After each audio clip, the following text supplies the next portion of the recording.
right, welcome in everybody. Happy Sunday. Welcome to the Sunday Conversation. Today is October 27th, almost turning the page on another month here in 2024. This year is going by so fast, it's unbelievable. But hey, it's been a good year. It's everything that I've accomplished this year I'm happy with, including these live streams. So I appreciate all you guys tuning in week after week. And we're going to get this one started today. So by the title of the show, you guys see it's kind of a continuation on a topic we've been touching on more and more frequently. If you guys didn't watch the university live meeting that we had yesterday, led by Priamo, he talked about some other things dealing with locational freedom. But today I wanted to kind of expand on that and give you guys a visual. So I'm going to have some examples for that set up here after I kind of do the intro and talk about what we're going to talk about.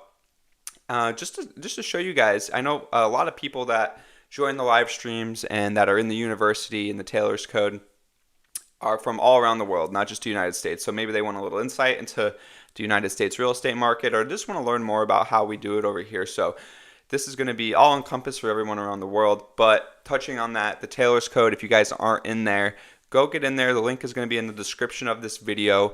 You guys could get in there and you could see for absolutely free the community.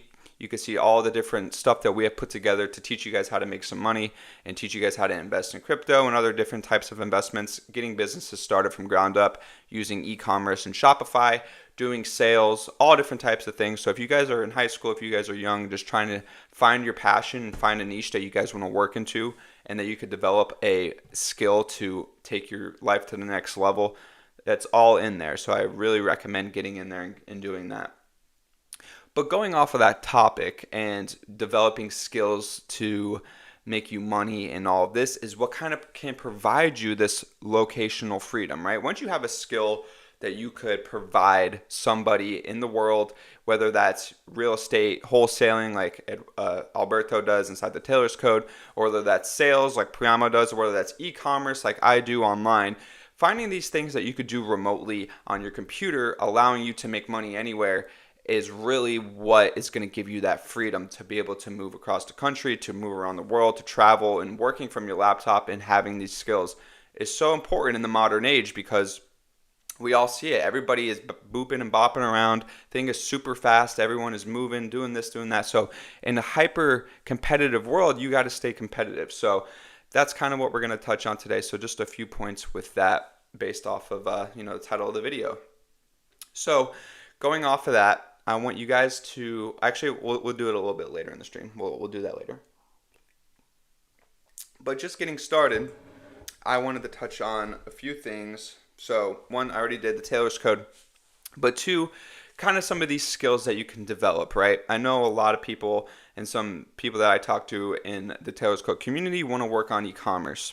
And they want to build their own business, which is great. You should want to build your own business, have some income that you are the owner of. You have full creative ability, marketing, logos, product design, all that stuff is great, right? So once you're in total control of a business, you start making a couple sales, you start pumping out marketing, and you have money coming in. It's like, okay, now this is real. This is a real business now. And depending on your situation, some people have better situations than other people. You're going to want to go somewhere where you could collaborate with people. Whether that if you're in the UK, for instance, and you want to come to America and you want to meet Americans and you want to start developing your business here, that's great. But picking a city might be difficult. And picking whatever city you're in might be way more expensive than the other. So that's what I wanted to show you guys first. Is kind of what we were talking about yesterday in the university meeting, talking about, the difference in one place versus another of what you get with your money. Your money might go a lot further. Oh, let me turn this on. Your money might go a lot further in one place than another. And that's completely true in America, and it's completely decided on which state you live in. Each state is vastly different in land and housing and all different stuff. So that's what we're going to take a look at here. I have two examples for you, and I want you guys to drop in the chat which cities you would want to move to or have an idea of maybe you would want to move to one day, and then I'll pull that up here and we could take a look at it and just to see, what the price range is. So before I get started, I want to give you some background of kind of how I searched this up and how I'm looking at the screen here. So I went by the average American rent. So if anybody in the chat knows, what does the average American pay for rent for a one-bedroom apartment or house, whatever? I'm just curious if anybody would know. Maybe not, but I'll tell you guys here in a second. So what I did was took the average American rent and times it by 2. Say you're living with someone, you have a roommate, right? Majority of people have a roommate. Nobody really lives in a house by themselves these days, maybe an apartment. But even apartments fit into this category. So this is, yep, Cindy Cent got it right. $1,500 is the average American rent for a one-bedroom apartment. So I took that, times it by 2, and I put the filters on, so 3,000 to 4,000. So if you pay a little bit more than the average, you're going to fall into this bucket of $3,000 to $4,000. So going off of that, I'm going to producer to the screen. And I know this might be a little difficult to see on your ends, but trust me, we'll get some good pictures up and stuff. So this first screen we're looking at here, does anybody want to take a guess where this is? Anybody know where this is? This is, I think, one of the cheapest areas in the whole country to get a nice house. I mean, look at this. This is $3,000 a month. It is, it's going to give it away here with the address, but this is the kind of stuff you could get out in Texas. Texas has so much land, so much development, so much building that you could literally get houses, 4-bedroom houses for super cheap. This is a 3-bed, 3-bath, over 2,200 square foot. It's a pretty big house for $3,000 a month. Brand new. Look at this, like, it's a new build, right? So this is the kind of stuff you could get out in Texas. You could get this big stuff, big modern mansions. I mean, let's go down here. Another one, $3,000 a month. This is what the average American can pay for rent, right? $1,500 is what we said the average American pays. And if this is a single family home, you have a husband and a wife that are going to have kids, coming up, the wife gets pregnant. This is what the average American can afford out in Frisco, Texas, which is, if anybody doesn't know, this is just north of Dallas, Texas, about 30 minutes, right? So this is a suburb of Dallas, Texas. So these are beautiful homes. This is the kind of stuff you could get, right? And this is completely affordable for the average American, right? So look at this. I mean, it's beautiful. But where I'm going with this and what I'm talking about compared to DC or New York City, yes. So actually, New York City was going to be my other example to compare it to, but I actually changed it to Los Angeles. But let's take a look at New York. So this is what we were talking about yesterday in the university meeting, is that these types of places, New York City, yeah, you're going to have a lot more people, a lot more nightlife, but when it comes down to your quality of living in your workspace, if you work from home and somebody that is building a business in their place, you need more space. So like a place in New York City, I mean, let's take another place that was, let's see, what can we find here? $3,400 studio apartment in New York City, right? Look at this. Yeah, they're going to show the outside of the apartment because the inside is going to be shitty, right? But look at this. This is all you get. You get this room, you get a little bathroom around the corner, and you get a little closet here to put everything you have. Everything you own goes into that closet, right? Pretty much. So that's just one example, right? So this is just the example of what we were talking about yesterday of making your money work better for you, right? If you're somebody that doesn't have to live in New York City and you're spending over $3,000 a month on rent to live in that studio apartment, it doesn't make sense. It just doesn't make sense for a lot of people, right? I know a lot of people want to live in New York and they don't have a lot of stuff and they want to do that. That's fine. That's completely their own thing. But for me, if I want to build a business and I need space, I need an office, and I need space to do things, to package orders, to send them out, I want somewhere nice. I want somewhere bigger. I want something that's gonna, take a little bit to walk from my bedroom to the kitchen in the morning, get a coffee, maybe wake up a little bit. Like the quote Priamo used that had me rolling on the floor was, "Fall out of bed and hit the stove" in New York, right? You don't want to fall out of bed and hit the stove and like land in the kitchen when you fall out of bed, right? So this is what we're talking about. This is about actually visualizing it. So this one looks a little nicer. This.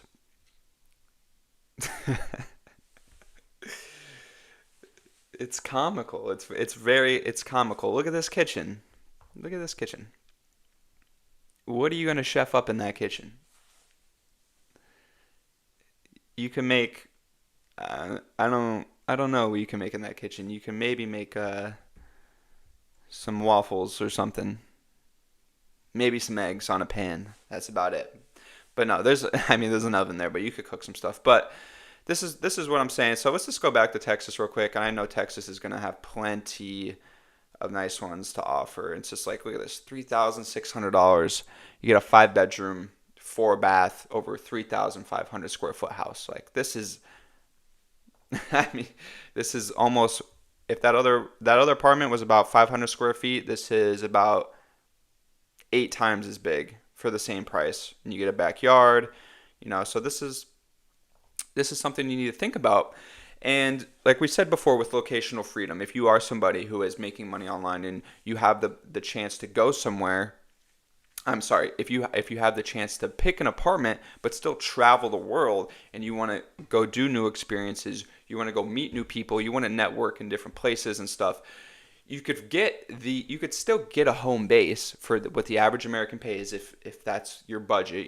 Some people will pay more than this, some people will pay less than this, but this is what the average American can afford. So if you were going to pick a home base while running your business and you still wanted to travel and you still wanted to network with people, you wanted to go meet friends and you wanted to do trips and you want to, just go travel the world and see experiences, where would you pick a home base at? Are you going to pick a home base here in outside of Dallas, Texas?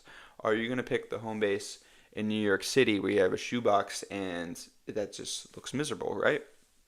So that's what I wanted to show you guys here on this. For a lot of people don't understand, and I had someone reach out to me too in the community about what I look for when doing real estate investing and real estate just analyzing. I use Zillow here, so people who aren't from America that want to look at houses and all different stuff on Zillow, this is the spot to do it. I know I had somebody ask me that question. So that's all I had for the Zillow topic, but I wanted to kind of transition into something else, is more home ownership. So we talk a lot about renting versus home owning and which one's better and for different reasons, right? Obviously, if you own a home, you have the chance for the home to go up in value and you have a chance to make money. And the problem is a lot of people think that rental properties is like a passive income, like you just buy the house and people move in and you just make money. In all reality, I don't know anybody who owns a house that would say it's a passive income stream, right? Because once you have people move in, you have to do all inspections, you have to make sure the house is perfect for them, and then something happens, you have to go fix a water heater, you have to fix the stove, you have to fix the garage door, it's just all this different stuff that comes up, and you could hire contractors or a property maintenance company that's going to take care of all this for you.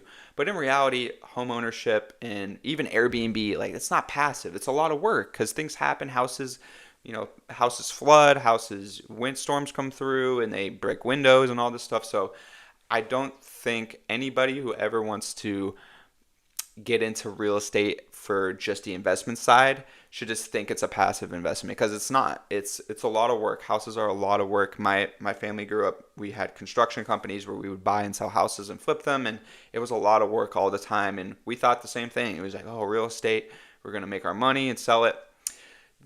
So what is really going to attract a lot of more people? And for me specifically, it's renting. So why would I want to take out a 30-year mortgage and lock myself into a house for 30 years in somewhere where I don't know if I'm going to be there in 5 to 10 years?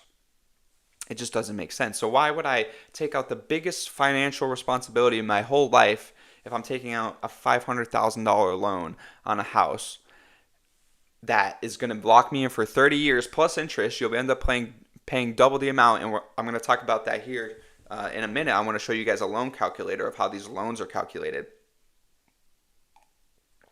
But in all reality, if you really are going to buy a house and lock yourself into a 30-year mortgage, is that really what you want to do? And for me, it's not. I want the flexibility to be able, once my 1-year lease is up here in this apartment, I go somewhere else. I go back up north. I go back to Pennsylvania. Go to New York. I go to Philadelphia. If not, I go out west. Go to Utah. Go to Arizona. So that's just the flexibility you have while you're renting, is that you're not locked into a single location for a 30-year mortgage. Absolutely. In this day and age, it's not worth a 30-year mortgage, especially with divorce rates. That's completely true. 50% of people get divorced, so you buy a house with your loved one, 50% chance you guys are going to get divorced, and she's going to take the house off your ass. That's just how it's going to work. So this is, things you need to think about. So let's get into the loan calculator. As an accountant, this stuff might interest me a little more than you guys, but it's your money. You got to know where your money's going. So this is the example I just gave, right? This is a $500,000, and sorry if it's small again. Let me know if you guys can't see it. I'll try to blow it up a little bit. You got any Apple guys? Tell me how to make the screen bigger. There we go. Still, let me know if you can't see it. I think it should be good now. So this is a $500,000 loan, right?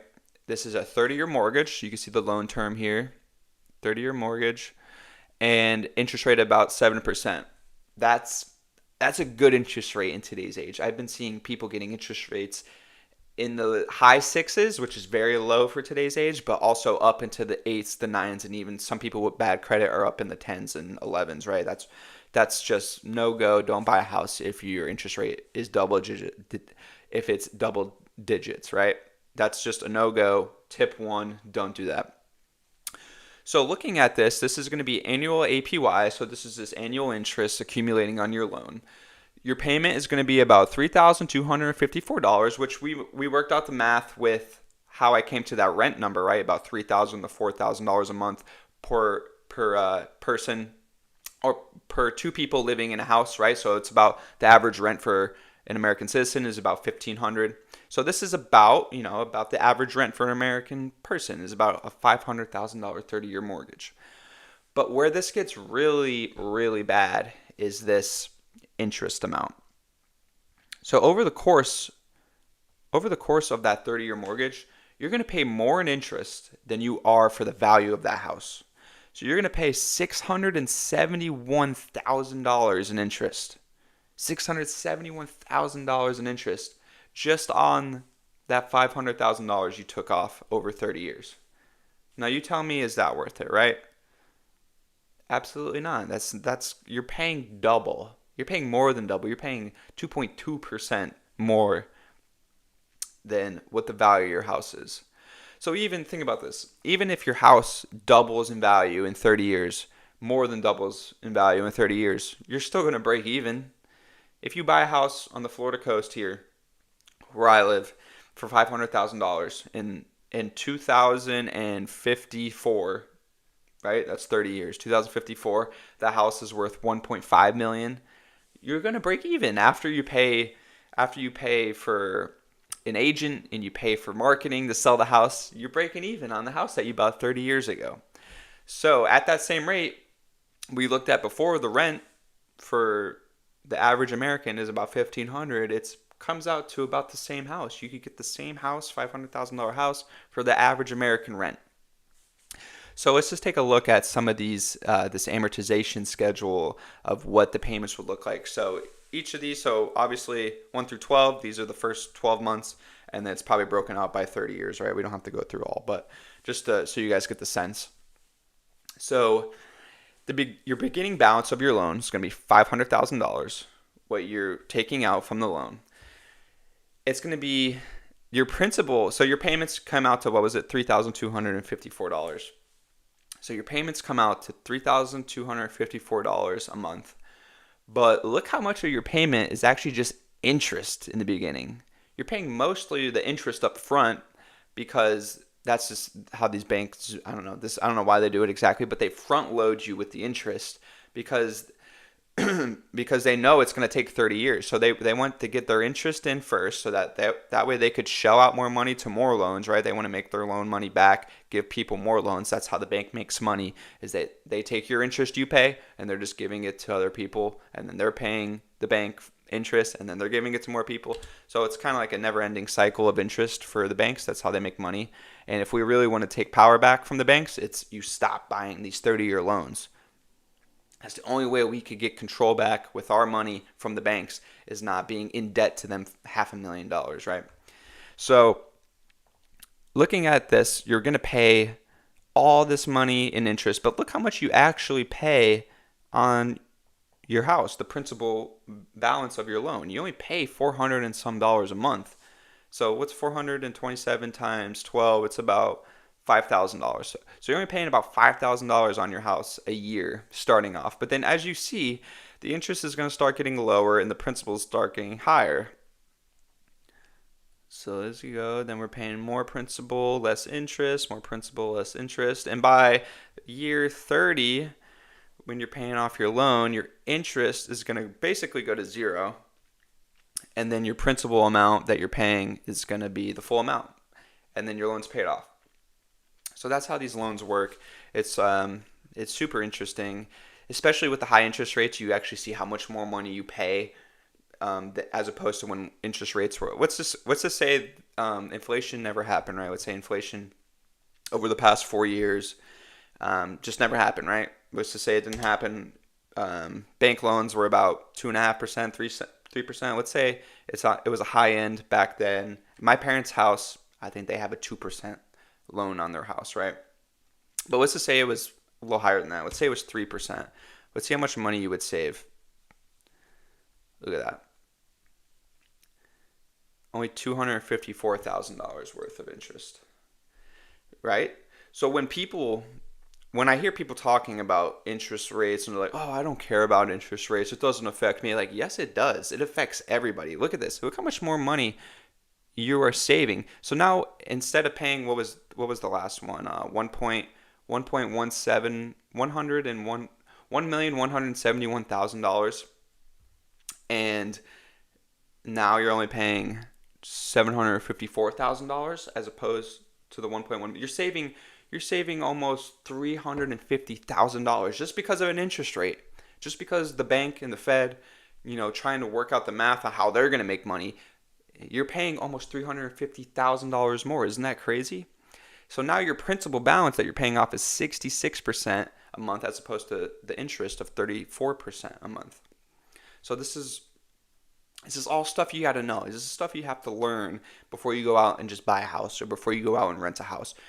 Do the math, and calculator.net, if you guys are in the market for buying a house, I would not recommend buying a house unless you had $500,000 cash.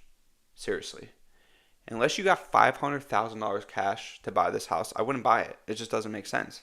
Or, all right, I take that back. Maybe if you have half of the balance to put down as a down payment, $250,000, then you take a $250,000 loan.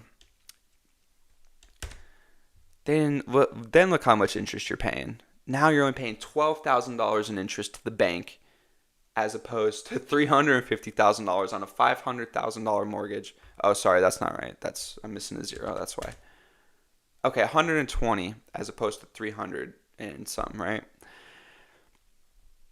So that's exactly how they do it. My Kawasaki ZX6R loan, always paid cash for bikes. Learned my lesson. Yeah, it's a sad reality that they trick a lot of people into. But just back to the locational freedom stuff. So this is why it all kind of ties in, is that you don't want to lock yourself into the biggest financial decision of your life for 30 years. That's the average. The average used to be 20-year mortgages before the 2008 financial crisis. If people don't know what that is, look into that. That's kind of why American housing is the way it is today, with all these rules, regulations, interest rates, bank stuff. It's just the 2008 housing market crash, and I could touch on that real quick, is these loan providers, banks, just loan brokers who would sell loans to people. What they were doing was they were taking people who were not eligible, bad credit scores, who were not eligible for let's go back to the $500,000 house example. It's so much higher now, which is so sad, 7%. So what they were doing is they were approving people for a $500,000 loan over 30 years at a 7% interest rate for a school teacher who was making, $40,000 in 2008. Somebody who really had no business buying that house was getting approved for the loans. So what happened was so many people got loans that they basically couldn't afford. And as time went on, people started losing jobs. The stock market started doing bad. The money wasn't, interest rates went up, and people couldn't buy new houses. So these people who had these $1 million houses, $2 million houses, who were just average workers and made minimum wage, some of them, they couldn't afford their house anymore because the payments were too high. They weren't getting paid enough. So what they did is they went delinquent on their loans, which means they didn't pay their loans. So when that happens, the bank has to come in and buy the house back. But when the bank has to buy every single house back on a loan that they gave, the bank is going to go bankrupt too, because now they have all these loans that they lent out to people who didn't pay, and now it's just sitting on their books as a liability because they have to do something with all these houses. And then what you saw a couple banks. So I think it was Freddie Friedman was the name of the bank. They're gone now. They went bankrupt in the whole 2008 market crash. And what happened was all these banks gave out too many loans that people couldn't afford. People went delinquent on the loans, and then all the banks had to pretty much take on all those assets, all that money, and put it on their books. So a lot of banks they lost money. They lost tons of money. And think about how many people put money in banks. Like everybody, I have money in a bank. It's just like, can you trust these guys? Can you trust the banks with your money? So 2008, it's a lot more complex than how I just described it. There was also Wall Street getting in on it, and they were making like pretty much bets that the housing market would go up or the housing market would go down. And the guys who made the bets, not bets, but they were just like, if you think of a stock going up or down, it could go down. They were pretty much making a stock for the housing market, which was the bonds for mortgages. So they would group mortgages into bonds, and then they would sell those to people or put them. So you could buy the bond and it would go up, or you could sell the bond thinking that the bond would go down. So the guys who shorted the bond that would say that the housing market was going to go down, those guys made a lot of money because they pretty much bet against the banks. They're like, we don't trust the banks. The banks aren't doing their job correctly. And those guys made a lot of money because they were right. But that's a whole different conversation for a different day. But it's very interesting. I had to learn about it in college. I had to learn about it in school. You got to keep the throat hydrated while doing the live streams. But yeah, back to kind of the main concept of this video. And I appreciate everyone tuning in. I see we got 4 live viewers now. I saw it peak at around 5, so I'm trying to keep those guys who come in and out, try to keep them locked in.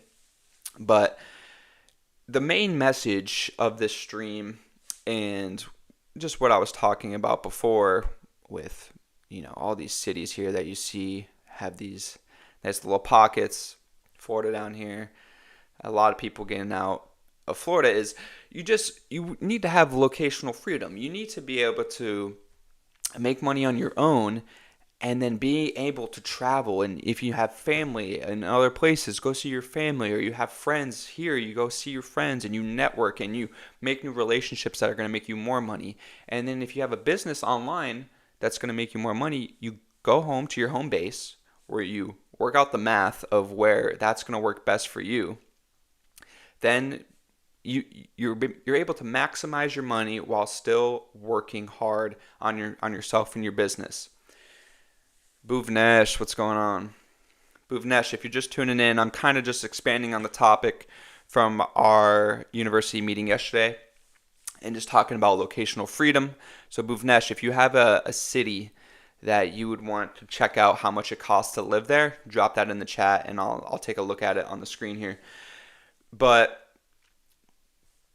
if you guys want to be your best selves and you want to be able to travel and you want to be able to work for yourself and you want to have money coming in constantly, you have to have a good home base that you're going to be able to work hard at.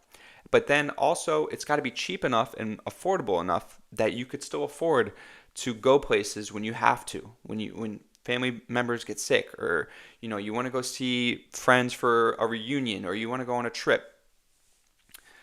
Turkey or Japan? You want to see Japan? We could take a look at Tokyo. Let's see if Tokyo. That's where you want to move, Bhuvnesh? You want to move to Tokyo? I'll take a look at Turkey too. What? Little Tokyo, Los Angeles? That's where you want to move?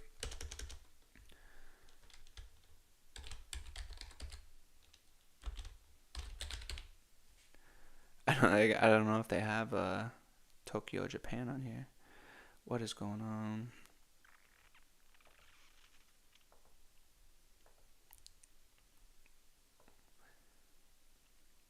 All right. We gotta zoom out.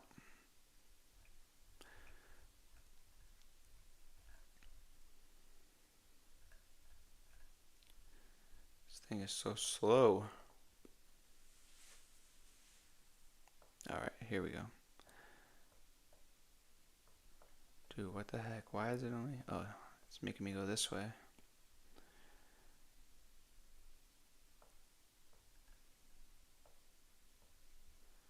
Maybe I gotta change some filters here.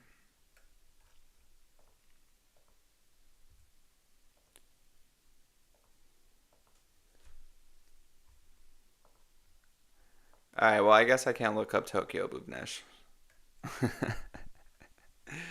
I guess they don't. I guess they don't use Zillow. This is an American company, so maybe they don't use it.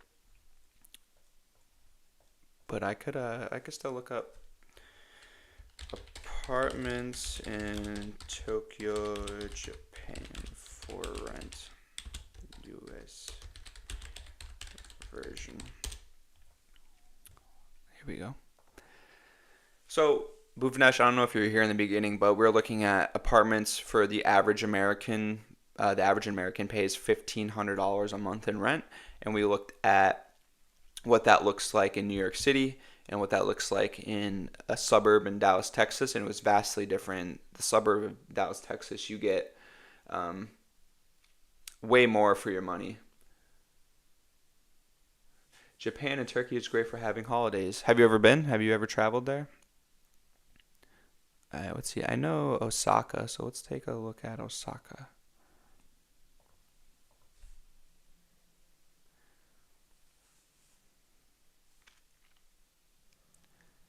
See, this is in yen.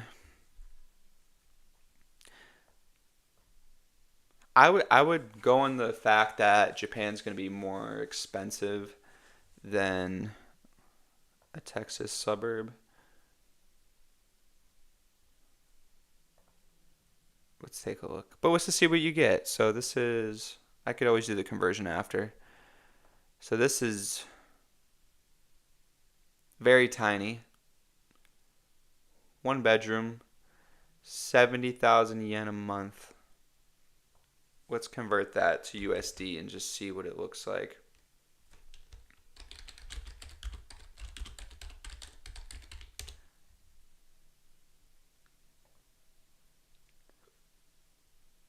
Mm, 70,000.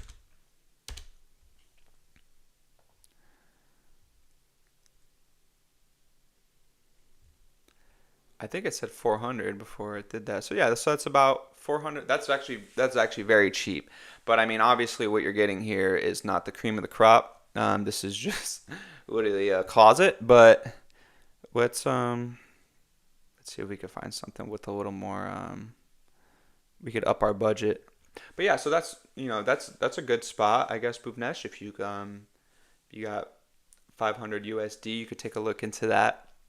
But it's super interesting. I mean, just look up any city that you guys want. Zillow's the best, I guess, for American cities because it's just an American company.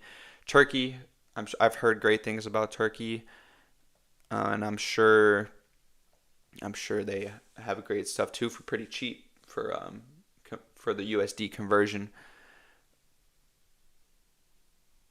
But other than that, everyone, I really don't have anything else for you. If you have any other cities in the United States you could think of, I could look them up on Zillow here.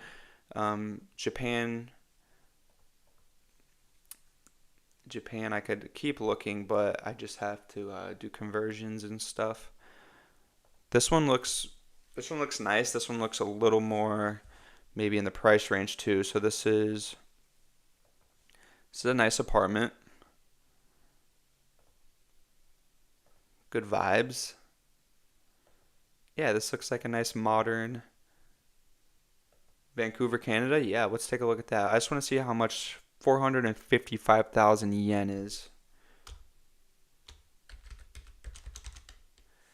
About $3,000 for that. I'd say that. And what was this? How many bedrooms was this? Oh, that's for a 6 month lease too. If we go a little longer, it might be. How many bedrooms is this? Bedroom, one bed. So I mean, you're paying for this apartment here is $3,000 USD for a one bedroom. And in the beginning, we talked about the average American or USD one bedroom price was about 1,500. So this one here, you would pay about double about what the American average is for US housing. This is a one bedroom in Osaka, Japan. It's very nice though. I mean, if you could afford it, it's very nice. So Vancouver, Canada. Let's take a look at Vancouver, Canada.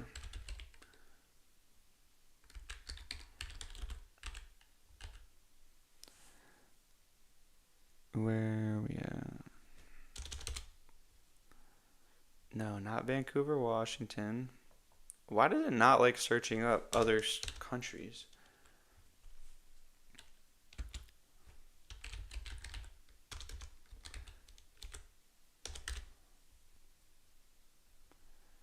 Dude, why is this so bad at searching up? Oh, I know where Vancouver's at, so it's not a problem.